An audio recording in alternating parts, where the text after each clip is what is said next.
안녕하세요, 설축박사입니다. 오늘은 환자의 케이스를 하나 보면서 왜 교정을 해야 되는지, 그리고 어떻게 교정이 진행됐는지, 그 결과는 어떤지를 한번 보도록 하겠습니다.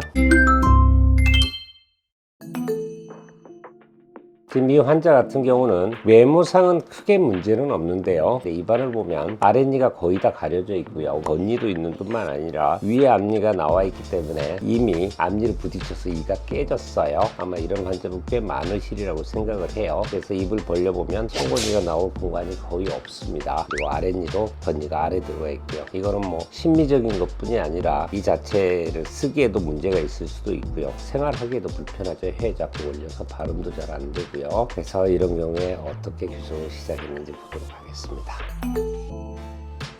이 치조골에 비해서 이들이 너무 많아 보이잖아요. 그럴 경우에는 이를 빼줘야지 정상적으로 배열이 되기 때문에 이런 경우에 발치를 결정하게 됩니다. 그래서 위아래 첫 번째 작은 어금니를 빼고 교정 장치를 붙였습니다.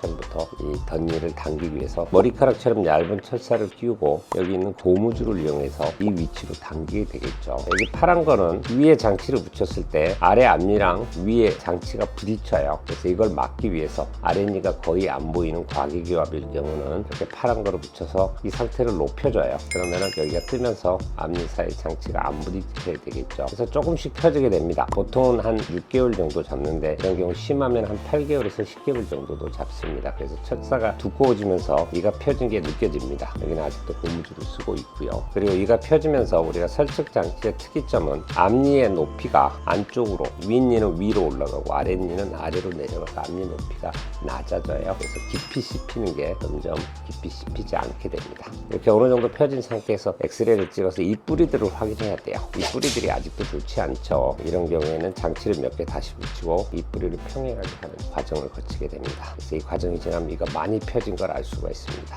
이때 철사도 두꺼워졌고요. 위에는 많이 나왔기 때문에 위 앞니를 뒤로 당기는 과정을 시작합니다. 이때 입천장에는 우리가 교정용 스쿨이라고 하는 작은 나사를 사용하게 돼요. 여기에서부터 윗니를 전체적으로 당겨주게 됩니다. 그러면 앞니도 뒤로 올 뿐만 아니라 어금니가 앞으로 나가는 것도 맞기 때문에 위 앞니에 뒤로 움직이는 양을 최대한 많이 할 수 있게 됩니다. 그리고 여기에서 보면 이제 파란 게 없어졌죠. 파란 걸 뗀 이유는 이제는 이 파란 걸로 높이지 않아도 위아래 앞니가 이렇게 충분히 공간이 생겨서 아래 앞니가 위에 장치에 안 부딪히게 됐을 때 이렇게 사용을 하게 됩니다. 이렇게 해서 한 2년 정도 지나면 아래 앞니가 많이 보이죠. 이제 거의 정상으로 보입니다. 그리고 부러졌던 부위도 기준으로 해서 끝을 조금 다듬어줘요. 그러면 이를 다시 씌우지 않고도 쓸 수 있죠. 이는 워낙에 많이 부러져 있지만은 보철이라고 하는 크라울을 하기에는 환자가 나이가 어리니까 이렇게 배열을 한 상태에서 물어봤어요. 나중에 이 씌우시겠어요? 했더니 교정 끝나고 나서 생각합시다 라고 합니다. 그래서 2년 반 정도 됐을 때 이제 마무리를 해요.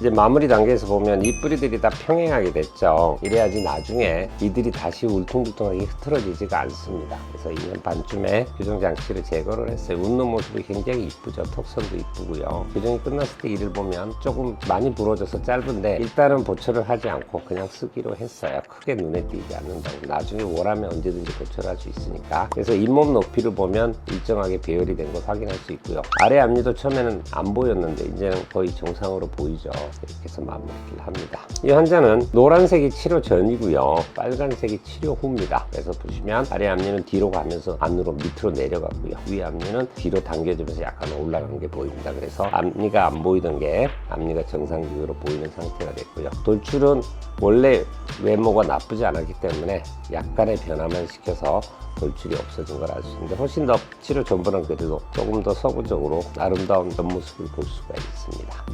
이렇게 과계교합은 앞뒤뿐만이 아니라 치아를 위아래로 움직이는 게 과정이 필요해요. 그거를 순축 교정보다는 설축 교정이 물리학적으로 훨씬 더 밀어 올리고 밀어 내리는 과정이 쉽기 때문에 설축 교정을 오히려 하는 게 낫다고 저는 생각을 합니다.